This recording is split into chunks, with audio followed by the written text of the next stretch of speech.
Hi guys, my name is Mila Gupta and you are watching me on my YouTube channel MG entertainment. दोस्तों, आज की इस video में हम बात करेंगे अक्टूबर 2022 के रिजल्ट के बारे में। यानी कि स्टूडेंट्स जो लोग अपने रिजल्ट का वेट कर रहे हैं, अब उनका रिजल्ट बहुत जल्द आने वाला है, इसके बारे में ये वीडियो है। साथ ही इस वीडियो में मैं कुछ और बातें भी आपको बताऊंगा।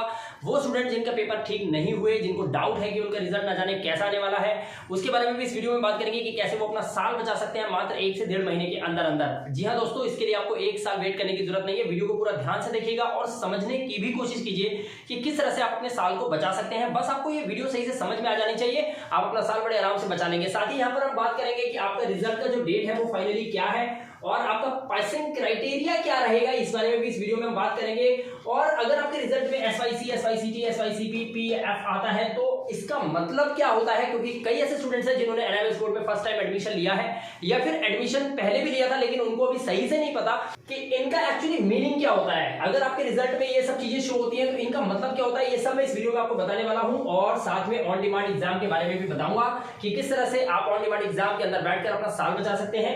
विस्तार से समझिएगा और साथ में कौन कौन से ऐसे स्टूडेंट है जो 100% पास हो रहे हैं इस बार। ये गुड न्यूज है आप सभी स्टूडेंट्स के लिए, तो प्लीज वीडियो को पूरा एंड तक देखिए और समझने की कोशिश कीजिए। सबसे पहले हम यहाँ पर बात करेंगे कि आपका रिजल्ट का डेट क्या है। दोस्तों, मैं आपको बताना चाहूंगा कि NIMS बोर्ड की जब आपके देखा था डेट शीट, जब आई थी आपकी, तो डेट शीट के नीचे कुछ लाइन थी जिसके अंदर क्लियर लिखा हुआ था कि आपका जो रिजल्ट है वो 45 डेज के अंदर अंदर आ जाएगा। यानी कि आपके रिजल्ट 45 डेज के अंदर आता है जब आपका फाइनल एग्जाम होता है। फॉर एग्जांपल, अगर आपका जो फाइनल एग्जाम था यानी कि जो लास्ट पेपर था वो था 23 नवंबर का। अब 23 नवंबर के अकॉर्डिंग अगर हम देखा जाए तो उसमें 45 डेज अगर हम ऐड कर देते हैं तो आपका ये जो रिजल्ट आने का जो पर्टिकुलर टाइम बनता है वो बनता है जनवरी के फर्स्ट वीक के अंदर अंदर। तो यानी कि आपके जनवरी के फर्स्ट वीक के अंदर यानी कि 5 या 6 तारीख के आसपास आपका रिजल्ट आ जाना चाहिए। लेकिन मैं आपको बताना चाहूंगा दोस्तों कि इस बार NIMS बोर्ड आपका रिजल्ट जनवरी मंथ से भी पहले देने की पूरी तैयारी में है, क्योंकि ये डिपेंड करता है कि जो NIMS बोर्ड स्टूडेंट्स के जो आंसर शीट को चेक कर रहे हैं उसकी रफ्तार कितनी है, इस पर डिपेंड करता है। फिलहाल मैं आपको बता दूं कि जनवरी के फर्स्ट वीक के अंदर आपका रिजल्ट फाइनली आ ही जाएगा, बल्कि उससे पहले ही आ सकता है। तो यहां पर आप मान सकते हैं कि आपका रिजल्ट का जो डेट है वो 5 से 6 जैन है, बल्कि इससे पहले भी आ सकता है। तो यानी कि फाइनल हो चुका है कि आपका जो रिजल्ट जो है वो 5 या 6 जनवरी से पहले या इस तारीख तक फाइनली आ जाएगा। दूसरी बात करते हैं पासिंग क्राइटेरिया की। पासिंग क्राइटेरिया क्या होता है स्टूडेंट्स, मैं आपको बताना चाहूंगा। आपने जब NIMS बोर्ड के अंदर एडमिशन लिया था तो हो सकता है आपने सिर्फ 5 सब्जेक्ट्स के एग्जाम दिए हों, या हो सकता है आपने 6 पेपर दिए हों।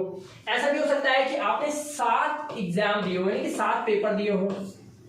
लेकिन मैं आपको बताना चाहूंगा कि मिनिमम आपको 5 सब्जेक्ट्स पास करने होते हैं।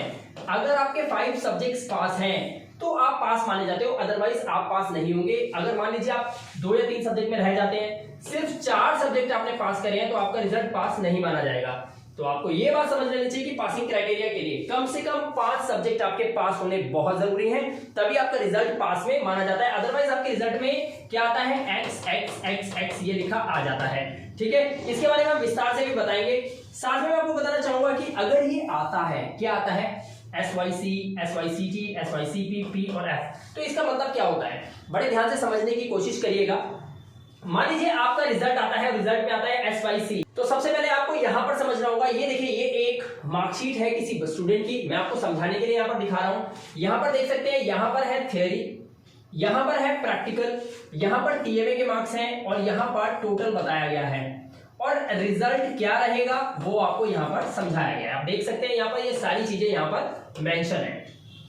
अब देखिए, मान लीजिए यहां पर रिजल्ट लिखा हुआ है X, यहां पर क्यों आया, यानी कि ये बच्चा 4 में P लाया है, P, लेकिन यहां पर देखिए क्या लिखा हुआ है, यहां पे लिखा हुआ है SYC का मतलब है इसका एक सब्जेक्ट यानी कि जो इंग्लिश का सब्जेक्ट है ये अभी येट टू बी क्लियर है, यानी कि सब्जेक्ट येट टू क्लियर है। ये सब्जेक्ट इसको क्लियर करना पड़ेगा, तभी इसका रिजल्ट यहाँ पर X की जगह क्या लिखा आएगा, पास का। यानी कि अब इसकी दोबारा एग्जाम फीस जमा होगी और उसके बाद इसका रिजल्ट पास का आ पाएगा। ये बच्चा पास नहीं है। इसके अलावा मैं आपको बताना चाहूंगा, अगर मान लीजिए आपका SYC की जगह आता है SYCP, अगर मान लीजिए यहां पर SYCP आता है तो इसका मतलब है कि अभी प्रैक्टिकल आपको देना जरूरी है, थ्योरी आपका पास हो चुका है। इसी के साथ मान लीजिए आपके रिजल्ट में आता है SYCT, तो इसका मतलब होता है कि आपको थ्योरी का पेपर तो देना पड़ेगा, लेकिन प्रैक्टिकल में आप पास हो चुके हो। SYC का मतलब होता है या तो आपको थ्योरी और प्रैक्टिकल दोनों देने पड़ेंगे, या फिर सिर्फ थ्योरी देना पड़ेगा, प्रैक्टिकल नहीं देना पड़ेगा। लेकिन अगर SYCT आता है तो इसका मतलब है कि आपको थ्योरी का पेपर देना है। SYCP आता है तो इसका मतलब है सिर्फ प्रैक्टिकल का पेपर आपको देना है, थ्योरी में आप पास हो चुके हो। तो यहां पर ये चीज क्लियर हो गई। SYC का मतलब क्या होता है, SYCT यानी कि आपको अभी थ्योरी का पेपर देना है, और SYCP यानी कि आपको अभी प्रैक्टिकल देना होगा, प्रैक्टिकल में आपको पास होना जरूरी है।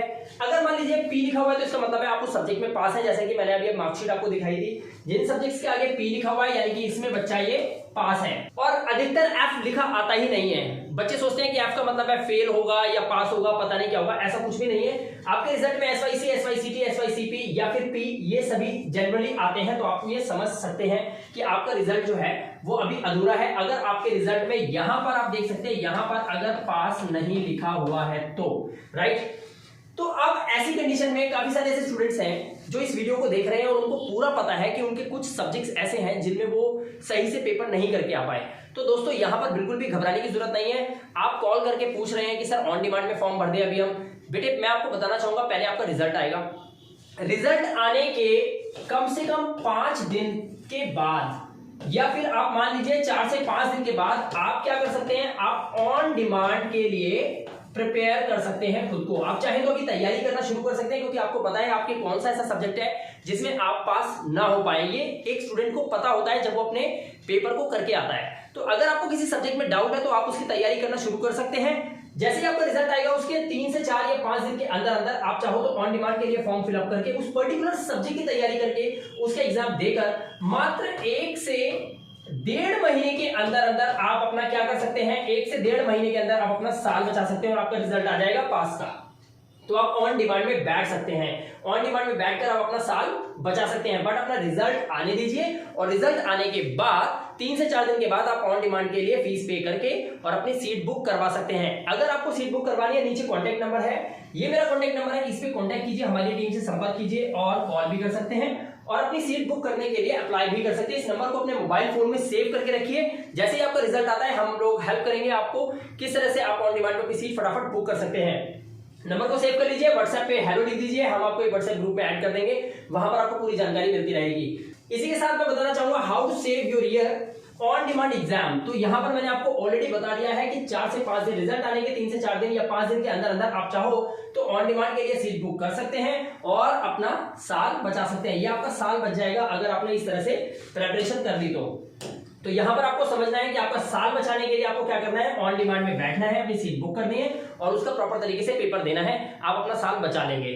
साथ ही मैं आपको बताना चाहूंगा कि कौन से ऐसे स्टूडेंट हैं जो 100% पास होने वाले हैं इस बार। तो यहां पर मैं आपको बताना चाहता हूं कि ऐसे स्टूडेंट्स जिन्होंने अपने पेपर में लगभग सभी क्वेश्चंस के आंसर्स अटेम्प्ट किए हैं, हर एक क्वेश्चन के मुताबिक ही उसके आंसर को अटेम्प्ट किया हुआ है, ज्यादा से ज्यादा आंसर शीट को भरा हुआ है और कोई भी क्वेश्चन लगभग नहीं छोड़ा है, सबके आंसर्स देने की कोशिश की है, तो उन बच्चों के पास होने के चांसेस बहुत ज्यादा हैं इस बार। इसके अलावा कुछ ऐसे स्टूडेंट्स भी हैं जिन्होंने सिर्फ क्वेश्चन ही उतार दिए, आंसर लिखे ही नहीं है, या फिर ऐसा भी कर सकते हैं कि क्वेश्चन कुछ और पूछा गया है, आंसर उन्होंने कुछ और याद किया था, वो उसको लिख कर आ गए हैं। तो ऐसी कंडीशन में थोड़ा सा डाउट बनता है कि टीचर भी हलवा नहीं है, वो समझता है कि ये बच्चा क्या लिख कर आ रहा है, तो वहां पर मार्क्स थोड़े नहीं मिलते और ऐसे बच्चों के फेल होने के चांसेस थोड़े से बढ़ जाते हैं। फिर भी मैं कामना करूंगा कि लगभग एनएमएस बोर्ड इस बार अपना रिजल्ट निकाले तो कम से कम 70+ अपना रिजल्ट निकाले, ताकि सभी बच्चे ईमानदारी के साथ और बहुत अच्छे से पास हो पाए और इस बार रिजल्ट एनएमएस बोर्ड का 70+ चला जाए, जो कि एनएमएस बोर्ड खुद चाहता है। तो यहाँ पर ग्रेस मार्क्स को लेकर भी काफी चर्चा चल रही है, जिसमें मैं बहुत जल्द अपनी वीडियो बनाने वाला हूं, क्योंकि एनएमएस बोर्ड के अंदर एक मीटिंग है, जिस मीटिंग को अटेंड करने के बाद कुछ बातें निकल कर आएंगी, जो भी आएंगी मैं अपनी नेक्स्ट वीडियो के अंदर आपको बताऊंगा किस तरह से आपको ग्रेस मार्क्स दी जा सकती है। और ग्रेस मार्क्स अगर मिल जाती है तो लगभग काफी बच्चे इस बार एनएमएस बोर्ड के अंदर पास होकर अपना साल बचाएंगे। और एनएमएस बोर्ड जल्दी भी रिजल्ट निकाल रहा है, जैसा कि मैंने आपको बताया, जनवरी के फर्स्ट वीक में, इवन दिसंबर में भी, दिसंबर के एंड तक आते आते भी आपका रिजल्ट डिक्लेयर किया जा सकता है, क्योंकि एनएमएस बोर्ड इस बार चाहता है कि स्टूडेंट्स जल्द से जल्द अपने कॉलेजेस के अंदर वगैरह एडमिशंस वगैरह ले लें, या जो स्टूडेंट्स को अपने रिजल्ट में कहीं ना कहीं पूर्ति करनी हो, यानी कि किसी 1 या 2 सब्जेक्ट में वो फेल है या नहीं पास हो पाए, या SYCT SYCP आया हुआ है या SYC आया हुआ है, तो वो स्टूडेंट्स भी फटाफट अपना ऑन डिमांड के अंदर अपनी सीट बुक करके और अपने एग्जाम्स की प्रिपरेशन कर सकते हैं, तैयारी कर सकते हैं, अपना साल बचा सकते हैं ताकि वो जल्द से जल्द कॉलेज के अंदर एडमिशन ले सके। तो दोस्तों ये तमाम बातें मैंने इस वीडियो के अंदर आपको बताई हैं ताकि आपको ये एक्चुअली समझ में आ जाए कि किस तरह से एनआईएस बोर्ड इस बार काम करने वाला है। आपको सिर्फ एक काम करना है कि अगर आपने ये वीडियो पूरा देखा है इस नंबर को जरूर सेव करके रखिएगा अपने मोबाइल के अंदर, और चाहो तो ऑन डिमांड की सीट बुक कर सकते हैं। एनआईएस बोर्ड के स्टूडेंट हैं, रिजल्ट का वेट कर रहे हैं, तो भी ये नंबर सेव कीजिए। और अगर आप इस वीडियो को देख रहे हैं लेकिन एनआईएस बोर्ड के बारे में, ऑन डिमांड के बारे में जानकारी आप लेना चाहते हैं, तो भी मैं आपको यही सलाह दूंगा, इस नंबर पे कांटेक्ट कीजिए या व्हाट्सएप कीजिए और आप पूरी जानकारी लीजिए कि किस तरह से आप ऑन डिमांड के अंदर बैठ के अपनी सीट बुक करके और अपने साल को बचा सकते हैं, चाहे आप अदर बोर्ड से क्यों ना हो।